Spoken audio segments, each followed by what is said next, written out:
Hello everyone. तो 3 और 4 जून 2026 UP TGT की परीक्षा होनी है। और आज जब मैं वीडियो शूट कर रहा हूँ तो आपके पास लगभग 15 दिनों का समय बचा हुआ है। ये 15 दिन आपके लिए निर्णायक हो सकते हैं या अनिर्णायक भी हो सकते हैं।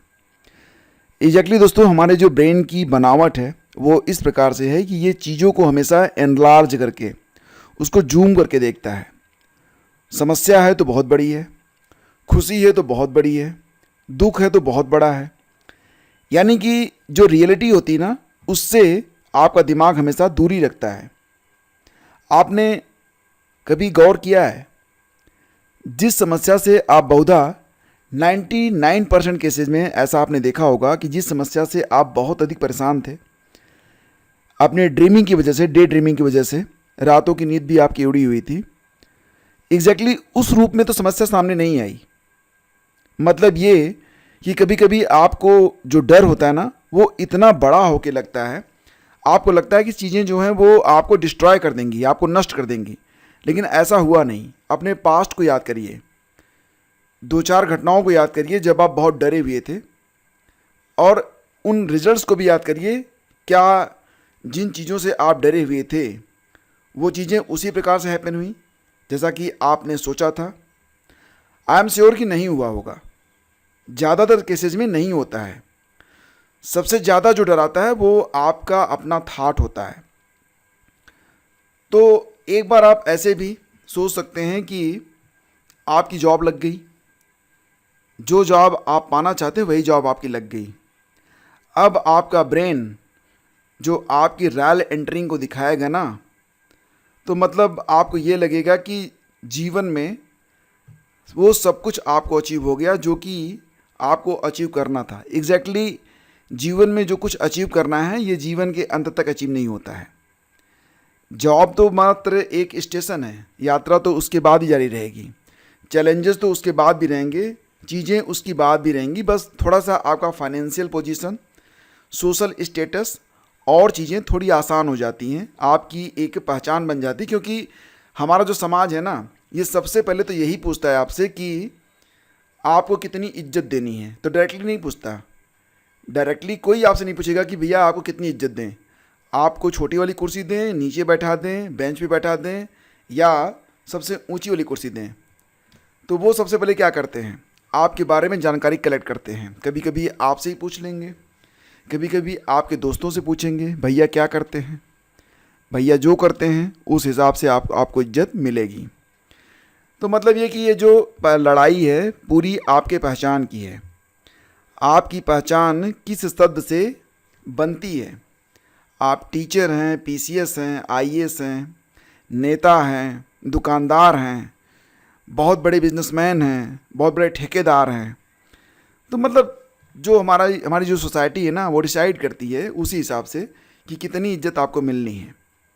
कभी कभी ऐसा भी होता है, आपने देखा होगा कि बहुत सारे लोग जो कि बहुत ही टैलेंटेड होते हैं, किन्हीं कारणों से उनकी जॉब नहीं लग पाई है।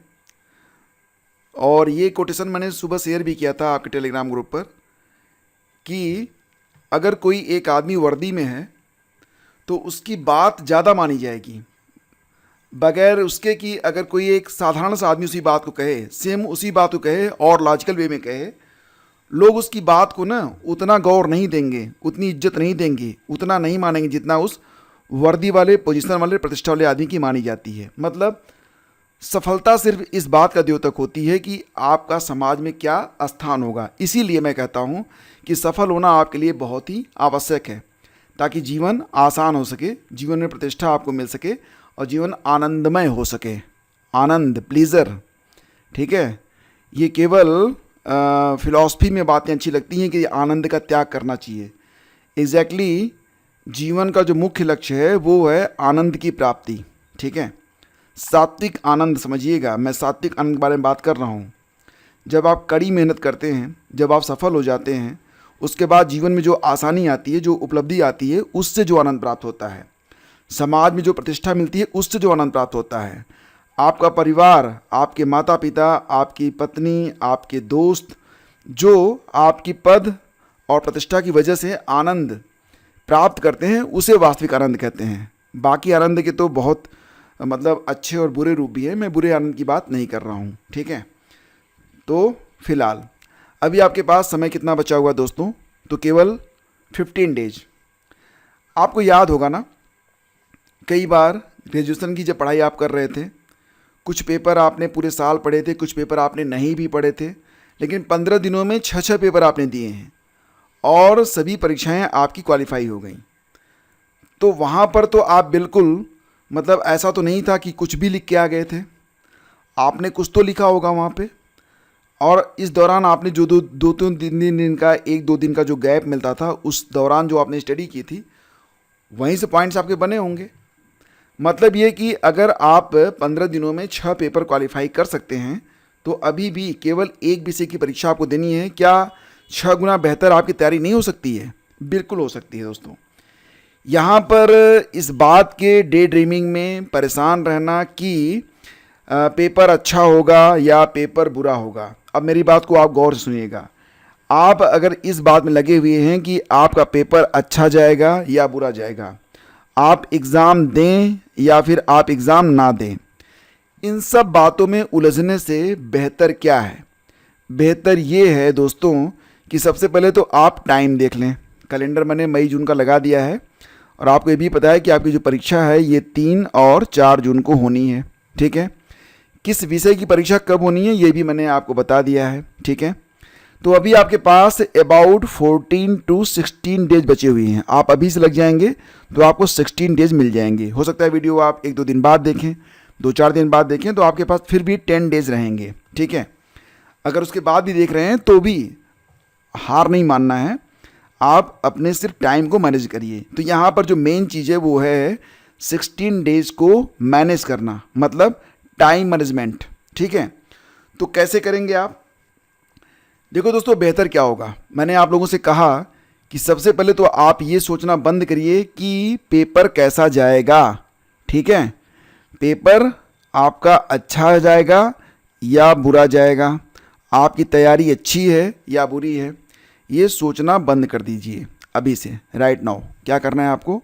बेहतर ये होगा कि आप कम से कम 20 से 30 MCQs लगा लीजिए, ठीक है। ये चीज़ ज़्यादा काम करेगी। बेहतर होगा कि गुड और बैड इन बातों में उलझने से बेहतर एग्ज़ाम को देना है या अभी तो अगली वैकेंसी आनी है, नहीं देना है, ये बात भी सोचना बंद करिए। एक बात पर फिक्स हो जाइए कि एग्ज़ाम को देना है, ठीक है। एग्ज़ाम को देना ही देना है, नहीं देने के बारे में सोचना तक नहीं है। तो 20 to 30 MCQs आप तुरंत लगाएं जब भी आपके मन में कोई भी नेगेटिव बात आए। ये चीज़ आपके लिए बहुत कारगर होगी, यकीन मानिए। ये चीज़ जो आपके नेगेटिव माइंडसेट है ना, उसको ये तुरंत चेंज करेगी। तो दिन में आप चाहें तो आपके पास अभी 16 डेज बचे हुए हैं, ठीक है। आप क्या कर सकते हैं 16 डेज में? आप सबसे पहले जो 10 डेज जो आपको मिल रहे हैं अभी से, ठीक है, ये कैलेंडर आप देख लीजिए। अभी आपके पास जो 10 डेज आपको मिल रहे हैं, आज अभी 17 तारीख है, तो 18, 19, 20, 21, 22, 23, ठीक है, मतलब 27 तक आपको क्या करना है? क्या करना है आपको? देखो, सबसे पहले तो एटलीस्ट 5 ईयर, जो 5 साल के पुराने पेपर हैं, ठीक है, 5 साल के जो पुराने पेपर हैं उनको लगा लेना है। और जो टॉपिक आपको कम समझ में आ रहे हैं उनको हल करते हुए लगाना है। तो कुल 125 प्रश्न होंगे, तो पूरा एक दिन पड़ा है ना एक पेपर के लिए। सुबह सुबह लग जाओ, 125 प्रश्न हल करो। उसमें जो टॉपिक आपको बिल्कुल नया लग रहा है, ठीक है, जो नए टॉपिक लग रहे हैं, हालांकि आपने पढ़ा हुआ है लेकिन नया लग रहा है क्योंकि छूट गया है, रिवीजन नहीं हो पाया है, तो क्या करना होगा? नया टॉपिक जो है उसका एक नोट्स बना लो, ठीक है। नोट्स कहाँ से बनाएंगे? इंटरनेट का सहारा लो, यूट्यूब का सहारा लो, सर्च करो, मोस्ट ऑफ द मटेरियल्स आपको मिल जाएंगे इंटरनेट और यूट्यूब पर, ठीक है। अब अगले दिन क्या करना है? ये जो आपने लिखा हुआ है ना, इसको एक बार पढ़ लो। टाइम मिल लगेगा थोड़ा सा, 1 घंटे का टाइम दे दो इस पेपर को, जो आपने अभी कल पढ़ा हुआ था, रिवीजन हो जाएगा। अपना नोट्स देख लो और फिर अगला पेपर लगाओ। यकीन मानो 5 दिनों में आपकी जो प्रिपरेशन है काफ़ी बूस्ट हो जाएगी। 5 दिन करके देखो, अपने आप में एक बहुत बड़ा बदलाव देखने को आपको मिलेगा। आपका जो मतलब उत्साह है ना, वो आसमान छूने लगेगा 5 दिनों में ही। प्रैक्टिकल करके देखना, ठीक है। लेकिन मेहनत का कोई सब्स्टिट्यूट मैं नहीं बताऊंगा, मेहनत तो आपको करनी पड़ेगी। दोस्तों इसके बाद मार्केट से कुछ मॉडल पेपर लाओ, उसमें से कम 5 अच्छा मॉडल पेपर नेक्स्ट 5 डेज में कवर करो। 10 डेज हो गया। अब चीज़ें जो आपने पढ़ी हुई हैं, ठीक है, उनका केवल बाकी जो 5 दिन 6 दिन आपको मिल रहे हैं, उनका केवल आपको रिवीजन करना है। तो रिवीजन और रिवीजन करना है। इतना अगर आप कर लेंगे तो देखो, मैं ये नहीं कह रहा हूँ कि मतलब 15 दिन पर्याप्त होते हैं। बहुत लोग 2-2 साल से तैयारी कर रहे हैं, लेकिन फिर भी आपका जो माइंड सेट है ना, वो पॉजिटिव हो जाएगा। और मैंने आप लोगों से हमेशा कहा है कि अगर स्थिति ये बन रही हो, जैसा कि मैंने यहाँ पर लिखा है, क्विट और फाइट, तो अब आप अपने आत्मा से, अपने मोरल से ये पूछो कि क्विट करना बेहतर होता है, हार मान लेना, या लड़ना बेहतर होता है। एक बहादुर आदमी यही निर्णय लेगा कि फाइट करना है। समय कम है, लेकिन लड़ना ही विकल्प है। तो लड़ने का एक सही तरीका मैं आपको बता रहा हूँ कि इन 15 दिनों में सही इस्तेमाल आप कैसे करेंगे। बाकी जो लोग पहले से तैयारी कर रहे हैं, वो लोग भी ये मेथड आजमा लें। अगर आपने अभी तक PYQs और मॉडल पेपर नहीं लगाए हैं, तो आप इनका इस्तेमाल करके आप अपनी तैयारी को और बेहतर कर सकते हैं। दोस्तों सबसे ज़रूरी है टाइम एंड एक्शन, ठीक है। जो समय है और जो काम आपको करना है, इसमें तालमेल बैठाना आपके लिए बहुत ही ज़रूरी है। सबसे पहले तो आपको अपना जो डेली रूटीन है उसको ठीक करना पड़ेगा। अगले 15 दिनों में आप अपना जो समय है, जो कि बहुमूल्य है, इतना बहुमूल्य है कि आपका जीवन बदल सकता है, इसे आप केवल और केवल खुद को देंगे। ज़रूरत पड़ी तो फैमिली को देंगे और किसी को नहीं देंगे, ठीक है। क्योंकि ये दुनिया है, आपकी कोई पहचान नहीं, आपकी कोई इज्जत नहीं। आपकी पहचान है तो आपकी इज्जत है। तो ये आपके पहचान का, आपके फ्यूचर का सवाल है। तो ये टाइम केवल खुद पे खर्च करना है आपको। डेली रूटीन आप ऐसा सेट करो कि खाना बिल्कुल लाइट होना चाहिए, मार्केट का खाना बिल्कुल बंद कर दो। थोड़े विटामिन्स आप कोशिश करो कि नेचुरल तरीके से जो फल और सब्जियां होते हैं उनका इस्तेमाल करो। विटामिन B12 भी आप ले सकते हैं, मार्केट में इसके सप्लीमेंट मिलते हैं डॉक्टर की सलाह से। थोड़ी सी मतलब आपका जो माइंड होता है ना, और जो मेमोरी पावर होती है, थोड़ी इंक्रीज हो जाती है। और टाइम ऐसा सेट करो कि ये जो 24 घंटे हैं, इसमें 8 घंटे आपकी नींद के लिए हैं, ठीक है। बाकी 4 घंटे रूटीन के लिए हैं, तो 12 घंटे आपके निकल गए। बाकी जो 12 घंटे बच रहे हैं, इसमें 9 से 10 घंटे आप स्टडी को दे दो, ठीक है। बीच बीच में ब्रेक आप लेते रहो, लेकिन ब्रेक के दौरान क्या करना है आपको? रील्स स्क्रॉल नहीं करना है। जब आप बीच में ब्रेक लेंगे, उस दौरान या तो शांति से बैठेंगे या अपनी फैमिली के बीच बैठेंगे, लेकिन रील्स और मोबाइल और सोशल मीडिया पे जो पोस्ट आ रही हैं उस पर आप नहीं जाएंगे। और सोशल मीडिया का इस्तेमाल बहुत ही सीमित कर दीजिए, केवल सूचनाओं के आदान प्रदान तक। कोई पोस्ट अगर आपको अच्छी लगती है, बुरी लगती है, कमेंट बॉक्स ओपन रहता है, कमेंट मत कीजिए, एक अनावश्यक बहस में मत पड़िए। अपना जो मेंटल पीस है उसको बचाए रखिए। आपकी एनर्जी वहाँ पर भी लॉस हो रही है, जबकि एनर्जी को आपको सही दिशा में ले जाना है, ठीक है। दूसरी बात दोस्तों, डेली का टारगेट होना चाहिए। आपने प्रतिदिन जो टारगेट सुबह सुबह सेट किया है, उसे सूर्यास्त तक हर हालत में पूरा करना है, ठीक है। मोस्ट इम्पॉर्टेंट है कि आपका जो डेली रूटीन हो इस प्रकार से हो कि डेली टारगेट को आप अचीव कर सकें, ठीक है। और तीसरी और अंतिम बात दोस्तों, वो ये है कि जो भी समय आपके पास है, वो समय सिर्फ आपका ही है, ठीक है।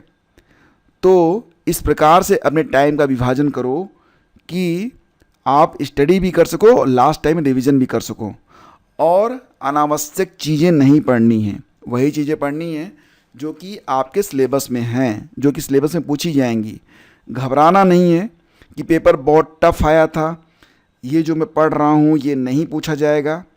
नो वन नोज पेपर कैसा आएगा, कोई नहीं जानता है। अभी PGT की परीक्षा हुई है, उसमें पेपर थोड़ा टफ आया था, लेकिन ऐसा नहीं था कि आसमान से आया था। प्रश्न लेंदी थे, लेकिन सभी के लिए थे। अगर पेपर टफ होगा तो सभी के लिए होगा, आसान होगा तो सभी के लिए होगा। तो गलती ये होती है कि अगर पेपर टफ होता है, क्वेश्चन टफ आते हैं, तो सबकी स्थिति एक जैसी रहेगी। लेकिन अगर पेपर आसान आ गया, तो जो पूछा गया प्रश्न है, PYQs हैं, अगर वो आ गए, तो अगर PYQs गलत हो गए, तो मतलब ये कि एक बंदा है जो पिछले सारे क्वेश्चन करके गया है और उसका एक भी पुराना वाला जो क्वेश्चन है गलत नहीं हो रहा है, और आपने सिर्फ इसलिए कि पेपर टफ आया था पुराने वाले को छोड़ दिया है, नए वाले को सिर्फ पढ़ रहे हैं, वहाँ पर सरल प्रश्न गलत करने का खामियाजा आपको भुगतना ही पड़ेगा। इसलिए दोस्तों, कभी भी छोटी चीज़ों को इग्नोर मत करना, ठीक है। जो बहुत ही बेसिक लेवल के क्वेश्चंस होते हैं वो तो गलत होने ही नहीं चाहिए, और उनको तैयार करने का सबसे बेस्ट तरीका है कि आप रिवीजन कर लीजिए अच्छे तरीके से, बार बार पढ़िए, ठीक है, मैक्सिमम टाइम दीजिए। अब यहाँ पर मैंने एक बहुत ही छोटा तरीका बनाया है। आपका विषय अगर आसान है तो आप एक दिन में 2-2 पेपर कर सकते हैं, ठीक है। अगर आप कर सकते हैं तो एक दिन में 2-2 पेपर करिए, आपके पास और टाइम बचेगा, आप कुछ और मॉडल पेपर लगा सकते हैं। तो मैं सिर्फ यहाँ पर आपको एक मॉडल बता रहा हूँ और ये बता रहा हूँ कि आपका जो कर्म है ना, यही परिणाम में बदलेगा। तो क्विट तो नहीं करना है, घबराना भी नहीं है, और अपने टाइम को बिल्कुल सही तरीके से यूटिलाइज करना है। जो ये 16 दिन हैं ये आपकी ज़िंदगी को बदल सकते हैं। और मोस्ट इम्पॉर्टेंटली सबसे बड़ी बात ये है, किसी और का नहीं सुनना है। ये लड़ाई आपके पहचान की है और हर हालत में आपको खुद को स्थापित करना पड़ेगा एक सम्मानजनक जीवन के लिए, ठीक है। लेकिन डरना, घबराना, क्विट नहीं करना है, बाकी जो होगा वो देखा जाएगा। और अभी भी मतलब इसका अंदाज़ मत करिएगा आप लोग कि अगली बार, इस बार पूरी ताकत लगा दीजिए, फिर देखा जाएगा अगली बार, ठीक है। Okay, best of luck to all of you. मिलते हैं आपसे अगले वीडियो में। और हाँ, अगर ये लेक्चर आपको अच्छा लगा तो लाइक और शेयर कीजिएगा। Only for your motivation. यहाँ पर बहुत ही ब्रीफ में मैंने आपको सारी बातें बताने का प्रयास किया है। अच्छा लगा तो इसे अपने स्टेटस पर डाल देना। बहुत सारे लोग डीमोटिवेट हैं और थोड़ा सा पुण्य आप कमा सकते हो।